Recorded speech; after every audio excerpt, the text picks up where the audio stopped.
This is the Thoughts from a Page podcast. My name is Cindy Burnett, and I love to talk about books. I am so glad you are listening and would really appreciate your rating this podcast wherever you listen to your podcast. It helps me out a lot. If you have personalized book questions, I can be reached at cindyhburnett@att.net, and I hope you enjoy this episode.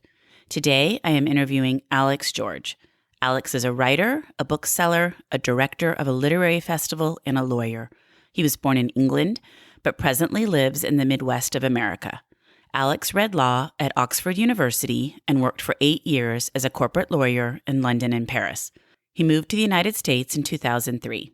In addition to writing, he owns an independent bookshop, Skylark Bookshop, in downtown Columbia, Missouri, where he lives with his family. His latest book is The Paris Hours. Welcome, Alex. I'm glad you are here to talk about The Paris Hours. How are you today? I'm good, Cindy. How are you? I'm doing great. I loved your book, and I'm so excited to talk about it. So why don't you just start out by telling me a little bit about it? Sure. So The Paris Hours set, perhaps unsurprisingly, in Paris in 1927. It takes place over the course of one hot summer's day in 1927. And there are really 4 stories in the book. And while those stories are interconnected and they cross-pollinate each other, each one has its own character as its main protagonist. And those 4 characters are there's a painter who is on the run from some mobsters to whom he owes money. There's a journalist who tells other people's stories because his own story is a little too sad for him to face and to talk about. Then there is a refugee from the Armenian genocide who is a puppeteer, and he performs puppet shows for the children of Paris in the parks and gardens of the city. And then finally, there is a maid called Camille, and she is the maid of the great writer Marcel Proust. And the story really began with her. I was reading about Proust and was actually reading a memoir that his actual real-life maid, Céleste Albaret, wrote. She told a story about being asked to burn 32 notebooks that Proust had, and those 32 notebooks contained the bones of his novel, sort of 7-volume novel for which he's so famous. And I remember reading it and just thinking about all of those burnt notebooks and what a treasure had been lost. And I always think that part of being a novelist is it's always the question of asking yourself the right questions. And one of those questions, which I often find myself asking, is what if? And so I began to ask myself, well, what if the maid had actually saved one of those notebooks? And then my next question was, and what if there was a secret in that notebook that everybody thought had been destroyed, but actually wasn't? And so from that tiny seed, this whole book grew. Well, that's a fascinating premise, and I was curious where it came from because it's definitely intriguing, and that's interesting that you actually read something about her and that she talked about burning his journals. And I liked how the characters over time, slowly everything intersected more than you might think it was going to. I don't want to give anything away, but I think that's not giving anything away. Yeah, and that was one of the fun things. It was, I think when you begin a book like that with multiple perspectives, everybody knows or suspects at least that at the end, everyone's going to come together, and it's more a question of how rather than whether they will. So that was fun. And it was fun to, over the course of the day, have them early on just sort of intersect a little bit, just to sort of tease the reader a little bit. So that was a lot of fun to do all of that. The one thing that I knew fairly early on was that, and my wife sort of insisted on this, she said, you've got to do it in a strict order so that the reader can work out what's going on fairly quickly, and so they're clumped in groups of 4. And once I made that decision, I was able to, I broke them down into fairly short chapters, just A, to keep things moving, and B, with many characters. I thought it was easier, and some people would disagree with this, that it's easier to have short chapters and lots of repetition rather than longer chapters. And one of the other things with this book, even though it takes place over the course of one day, there are, as you know, lots and lots of flashbacks, just to complicate things if it wasn't already complicated enough. So the shorter chapters allowed me to intersperse all of that. And one of the real challenges of the book was to tell the story in this strictly rotating groups of 4 chapters, but also each chapter had to follow each other chronologically over the course of the day. So I didn't allow myself to jump backwards from lunchtime to the middle of the morning. Thank you. So that was a real challenge. Because that would have made it a little more complicated. Yeah. Right. So that was that did make it challenging, but the shorter chapters enabled me to do that. And then they have titles. So did you think, I mean, I'm assuming you were very deliberate in how you titled the chapters. Yeah, I mean, it's interesting because I'm notoriously bad at titles for my novels generally. Every book only gets titled after months and months of agonized hand-wringing. So it was a bold, if slightly bonkers decision to then decide that I was actually going to title 40 chapters as well. A little less writing on it, but it was a useful tool for me because what it allowed me to do was to give visual cues to the reader. So, for example, when there are flashbacks, the first thing that you see at the start of every new chapter is a time and a date, and that tells you that you've been taken out of the narrative of the day and you're going to have a flashback. So that was one of the reasons why I chose to have titles. Just it was another way of helping the reader sort of posit themselves in the story, and so they could work out where they were.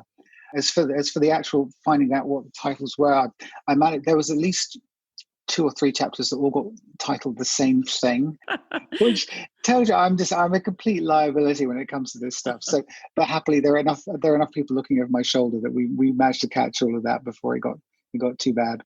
You had certain titles you really liked, so you kept inserting them in there. I want to make sure this one's in the final book. Well, apparently, yes. Yeah, that's pretty funny. So how about research? I mean, what a wonderful time period, Paris in the late 20s. I mean, still, people are fascinated with that time period. People that are there, Ernest Hemingway, Josephine Baker, Gertrude Stein. Tell me how you approached all of that. So I had as a rule of thumb that any real life person who appeared in the book, and you mentioned several of them, and there are many more.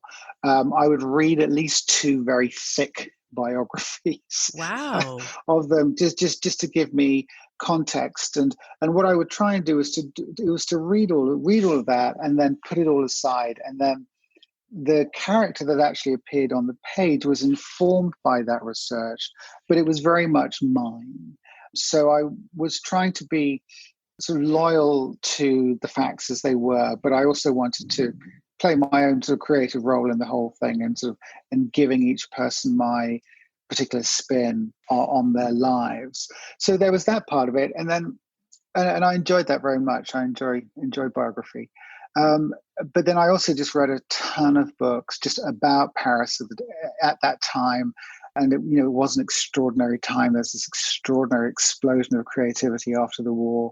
And so many extraordinary things creatively happened that still their legacy lives on to this day.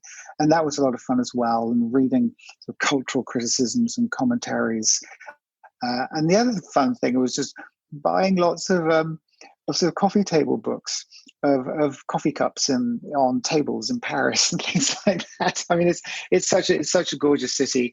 I'll never pass by a book with pretty pictures of Paris in it. So I was able to sort of do that as well. But it was quite funny because I would quite often I get up early in the morning to write, and I would quite often to wake up and make my coffee, and then just before signing off, I'd go onto Facebook and say, right, I'm off to Paris for a couple of hours, and then sign off.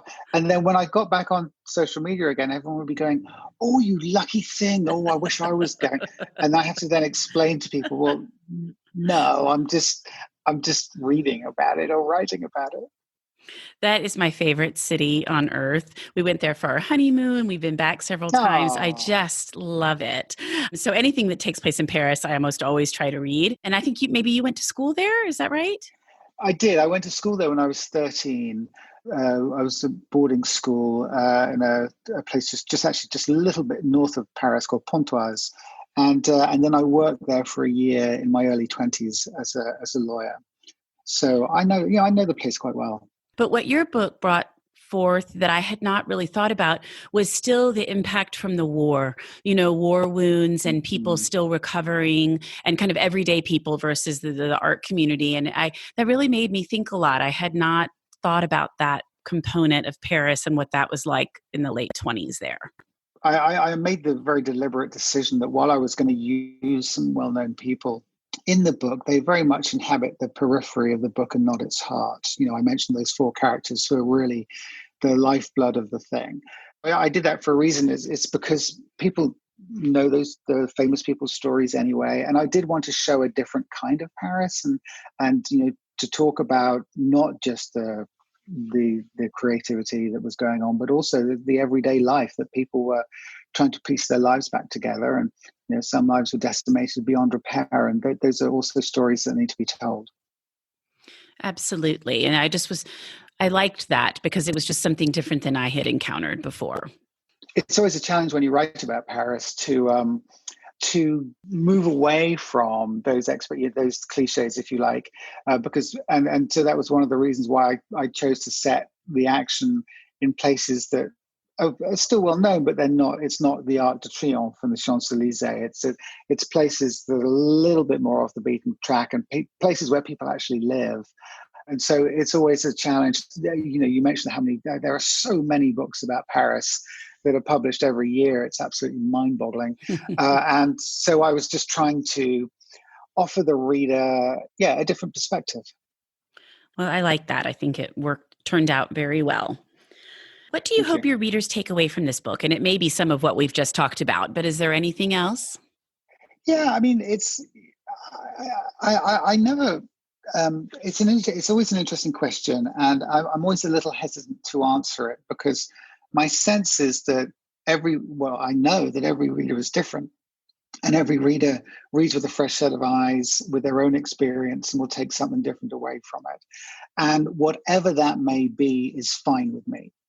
I tend not to prescribe in my head any sort of ideas like that. If I've managed to entertain, if I've managed to make people feel and perhaps see things a little bit differently, then my job is done. All that being said, I think that one of the themes of the book is connectivity, and we talked about that a little bit earlier on, and how everyone is in some way, shape, or form connected, and we all suffer joy, and we all suffer loss and sadness. And I think a clue to a lot of it is in the epigram at the beginning of the book by James Baldwin, which is from a short story called Sonny's Blues. And he talks about how I don't have it in front of me, but it's all about how we. Here, I can find it real quick. Want me to read it? Sure. For while the tale of how we suffer and how we are delighted and how we may triumph is never new, it always must be heard. There isn't any other tale to tell. It's the only light we've got in all of this darkness. You see, I think that's just lovely. It is and lovely. I think that, and the key words there, it's the only tale we have to tell. And it doesn't matter whether you're famous or whether you're just an ordinary person living your life. We all have these stories. So I think that would be what I'd want people to take away from it. Oh, I love that. That's beautiful. The part about you don't want to be able to tell a reader what to think and all of that kind of segues into my next question, because you own a bookstore, Skylark Bookshop in Columbia, Missouri. And I had told you that I work part-time at Murder by the Book in non-pandemic times. And I feel like I have learned that what you're saying a little more as I've worked at the bookstore. Ahead of time, I would love a book and I would tell people about it. And I don't know, maybe not necessarily expect them to feel exactly how I did, but maybe take away what I did. And I've learned that as a bookseller and people coming back in and talking about things I might have recommended, I've learned a lot about reading and how different people respond to different books. And so, but tell me all about how you came to own Skylark and some of that. Yeah, well, first of all, I mean, you're absolutely right. I mean, we recommend books all the time, and people come in after they've read them, and sometimes the conversations are quite surreal because it's as if it was a different book that we read. But that's, of course, part of the joy of it. I mean, as far as Skylark happened, so I'm also the founder and director of a literary festival called the Unbound Book Festival. That the 5th year was supposed to be this year, but of course it was cancelled. It was supposed to take place in April, but that festival has grown since we began, and we had, I think it was 10,500 people who came last time we did it, and we've Wow. had some wonderful authors. We had Michael Ondaatje and Salman Rushdie, Zadie Smith, and last time out it was George Saunders, Wow. who's wonderful. And the community has responded so enthusiastically to that. And it was really that made me think, well, the next logical step, although the word logical is doing an awful lot of work there, the next logical step is to own a bookstore and to do that, because there wasn't an independent new bookstore in Colombia, which for a city of 100,000 people with 3 universities in it, it sounds that there's a clear gap in the market. And so I have never worked in a bookstore, although I've spent an awful lot of money in bookstores. So I did this by far the smartest thing I did was to find a business partner who had done that, which I did. And her name is Kerry Kupke, and she's my business partner. And she is very much the brains of the operation and actually makes everything go smoothly. And we've been open for 2 years, and we're having a blast. I mean, obviously, COVID has Right. put a slight dent into things. We haven't actually opened our doors to the public since the middle of March, but we have, booksellers, as you know, are nimble and innovative creatures, and we have been mailing books to all 50 states. We did. For 5 weeks, we weren't even allowed to do curbside pickup, so we actually got into our cars at the end of the day and hand-delivered books all across the city, just beginning a new series of online events starting this week, actually. And basically every Thursday for the next couple of months, we've got people coming in and talking to us. So, we're making it up as we go along, as everybody is at the moment, but we're having some fun with it. And we're just very grateful for the support that we've received and continue to receive from everybody in the community. Well, obviously, this pandemic has been horrific, but there have been some silver linings. And one of them, I think, is the ability for everybody to move online and to learn all of these platforms and ways of doing things that, hopefully will stay around when we're all back to our regular life. And, that's just kind of an added benefit. I think that is one part of it that we've all kind of learned a lot more than at least I have. And I know, my bookstore has learned a lot more about those types of things than we probably ever dreamt in January.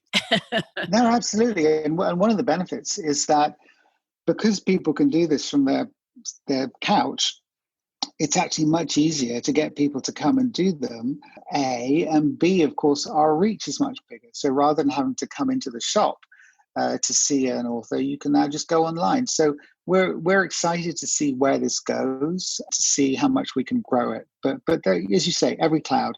And we're hoping that this is going to be an exciting new development for us. And yes, you're right. I think that when this all goes away and life gets back to what we laughingly refer to as normal, then hopefully a lot of these things will hang around and people will have got used to online things, and we'll carry on doing that as well as in-store events. I would think certainly so, because I think people have become comfortable enough, and it does extend the reach for you both as an author and as a bookstore owner. You can Skype into anyone's event anywhere, and that definitely helps, I think, with the store and you as an author. Oh, for sure. And it's been great. I mean, it was dizzying a couple of weeks ago. I did an event in Southern California one day, and then the next day I was in Connecticut, and the day after that I was on Cape Cod. So all without leaving my house. Well, I'm all about book covers. That is kind of my favorite thing about books, just seeing the cover and whether the cover matches the story. And as a bookstore owner, how important covers are in a bookstore. And your cover is just absolutely fabulous. That's what caught my eye when I first saw the book. Just stellar. How did it come about? So there is always an exciting moment in the lifespan of every book when the author gets an email from the editor. And the email always says pretty much exactly the same thing. And it's, "Dear Alex, well, here it is. Me and the marketing department and the art department have been working on this for months. We've gone back and forth. This is what we've ended up with. We really love it. We hope you do too. blah, blah, blah. And then at the bottom of this email, there's a JPEG, and you click on it, and all extremities crossed, and you just wait for this image to fill the screen, and you never know. This particular one was particularly memorable because I was driving my son back to Boston. He goes to college there. This was last summer, and we just had lunch, just got back onto the road, and we had sort of 4 hours in front of us in the car before we were due to stop again. And the email came in sort of 5 minutes after we'd set off. And so I you're like, looked should at I it. open it? Should I not open it? I just said, I'm not going to open it because, you need to be able to look at this properly. And I was driving, and I certainly wasn't going to be sort of glancing while I was sort of going down I-90 and driving over New York State. So I had to wait for 3 hours and 55 minutes until I sort of pulled in when we got to Massachusetts. And I opened it, and I just breathed this enormous sigh of relief because it was gorgeous. It did not change at all. Really? Not at all. And in the past, I have sent them back. There was one for my last book, the very first design that they came up with. I just said, no, this is just not at all what is in my head. And I don't have an artistic cell, a visually artistic cell in my body, but I had a sense of what I thought it was going to be, and it just wasn't. So publishers are always very receptive to that, because even though they're not obliged to listen to what the authors say, they do want their authors to be happy. But this one, no, I just opened it up and I was just thrilled. And I discovered quite recently where that staircase is. Oh, I was curious. Yeah, it's actually the staircase. It's in Maxim's, the very famous restaurant. Yeah. Okay. And it's the Maxim staircase. Oh, that's fabulous. Well, I do think a cover makes all the difference. And I'm like you, I'm not artistic, but a lot of times I'll have something in mind, but I can't articulate it. So like when we're working on a graphic for the podcast or for my literary salon, people will send it to me, would work on it, and I'd be like, no. But I'd be able to start saying, okay, this is what I think about this, is what I think about that. So it's hard. But you do think, well, I've got this in mind. It's going to represent me. I want to make sure I'm comfortable with it. Yeah, and Macmillan are very good. I mean, they are. This is the first book I published with them, and they sent me a whole quite involved questionnaire about the cover, and sort of asked me to comment on my previous covers and what I liked about them and what I didn't like about them, and asked me what thoughts I had about this one. And basically, it boiled down to, please don't put the Eiffel Tower on the cover. Yeah. And that was about it. And they didn't. But I like the fact that it's, I love the colors, of course, they're gorgeous, but I like the fact that it's an interior shot. It's sort of, I think that speaks to the book and about the book. There's a lot of interiority within the book, and that's nice. And, and as I said when I was replying to this question, the word Paris is in the title. It's doing all the work for you. So you can afford to move away from the more obvious symbolism or iconography and do something more interesting. And I was just thrilled when they took that on board. I just adore it. I think Flatiron does such an amazing job with their books generally. I mean, if I'm going to read a book from them, I almost always love it. And then their covers and their marketing, everything. I think they do a wonderful job. Yeah, they do. They're great. It's been so much fun to work with them. Loved it. Now, are you working on anything at the present that you'd like to share with me? Well, I always add that "would you like to share with me" part. Yeah, I'll probably take the fifth of that. I mean, I have begun 3 new books, and I wrote 15,000 words of one, and then a couple of chapters of another one, and then 10,000 words of another one, and I'm still trying to settle on what I'm going to do. I just, I write very, very slowly, Cindy. And so what that means is, I discovered to my cost years ago, you've really, really got to love and believe in a project fairly early on, because you don't want to get 2 years in and suddenly go, yeah, I'm not sure if this is right for me. So I'm always very cautious. And I thought I knew what I was going to do, and sort of set off sort of gallivanting along, and then it sort of just, I discovered that it had run out of steam. So I'm the answer is, Right now, I really don't know what I'm going to do. I've got three things sort of bubbling along, and I sort of go in and sort of prod them all and give them a stir every so often. But it's not yet clear to me where I'm going to end up. Well, that's exciting that you have several things to choose from, and I'll be keeping an eye out to see what will be eventually coming down the pike. Mm. Me too. Well, my last question is always tell me about some of your favorite recent reads. And as a bookseller, I'm even more excited to hear about your recommendations.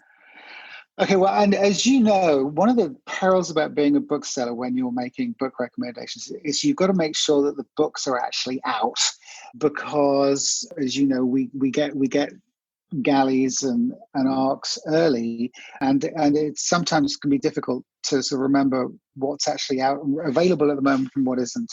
Book that I just finished this weekend. My wife and I, we left Boone County, which is where we live, for the first time in 4 months, and we went to stay on about an hour away for a couple of days. And I read a book a day, and I had a wonderful time. And one of those books was Becoming Duchess Goldblatt. Oh, I love that book so much. Which was just beautiful and touching and humane and funny and very, very smart and so interesting. And I just adored it.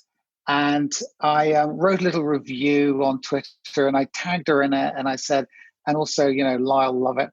Anyway, she wrote back, very nice little note. And then Lyle Lovett liked one of my tweets. And so I sort of thought, I can die happy now. I'm done. I'm done.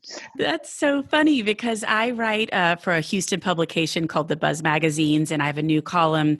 I write a weekly column that's online, and I have a new column in print every month, and I pick 5 recommended reads, and that was one of my July picks. And so I tweeted out my 5 picks with the article, and she retweeted it, and then Lyle Lovett liked it. And I was the same way. I called my editor. I'm like, oh my gosh, Lyle Lovett liked my tweet. Well, you and me both, Cindy. We're in a honored subset. That's funny. Yeah. So anyway, I adored that book. And then a book that actually isn't out yet, but it's coming out on Tuesday. And it is actually a Flatiron book. It's called Migrations by Charlotte McConaghy. And Charlotte is somebody who I spent some time with in January. We were in Baltimore together at a bookseller convention. I was there with 2 hats on, wearing bookseller and also author. And so we did a lot of events together, and she talked about her book and I talked about my book. She's actually going to be coming to Skylark next Thursday, and she's going to be in conversation with her editor, who is also my editor. So it's all a bit, but so there's some context for you, and I guess a disclaimer of sorts, but because I like Charlotte very much. But her book, Migrations, is just gobsmackingly beautiful. It's this incredible story about a woman who joins a shipping vessel in Greenland and sails south with them, tracking what they think are going to be the last ever flock of this particular kind of tern. And it's a book about the environment and about how our world is changing and not for the better. But it's also about humanity and about connection, and it's about secrets, and it's written in the most gorgeous prose. So I'm very, very excited for Tuesday when that comes out. I think we're going to be selling a lot of it. It's just wonderful. And then another book that's coming out very, very soon is called Luster by Raven Leilani, which is hysterical and very smart book about a young Black woman who gets involved in an open relationship with an older couple. And it's just the one, she's got this incredibly smart voice. Sometimes books just grip me just because of the voice. Another one like that is Real Life by Brandon Taylor. I don't know if you read that, but again, it's just amazing voice. And she writes with this extraordinary authority, and it's for a debut novel. I mean, it's a little sickening how good it is, but that's wonderful too. So I'm really looking forward to that. And then if I can just throw one more in, this is an older one, but it's a book that I just go back to again and again, and it's Upstream by Mary Oliver. And it's a book of essays. It's just, I mean, the prose, of course, is Mary Oliver. There is so much wisdom in those pages. And I most days I will pull it down and just read a page or two, and it sits on my desk. Whenever anybody asks me what I'm reading, the answer is always Upstream by Mary Oliver, because it's always there. It's a constant presence. So there are 4 for you. I'm going to have to order that one. I like Mary Oliver, but So I have not read good. that. So that's great. And I love those books that you can pick up and put down, and just keep going with them. So, well, this has been an absolute pleasure. I have thoroughly enjoyed our conversation, and I can't thank you enough for joining me, Alex. Well, thank you so much. It's been a lot of fun. Thank you, Cindy. Thank you so much for listening to my podcast. If you like this episode, and I hope you did, please follow me on Instagram at Thoughts From a Page.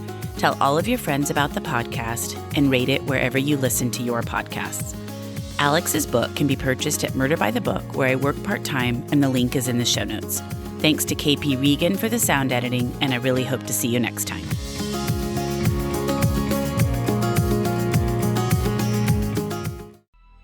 Coming up on 5 Minute News, I'm Anthony Davis.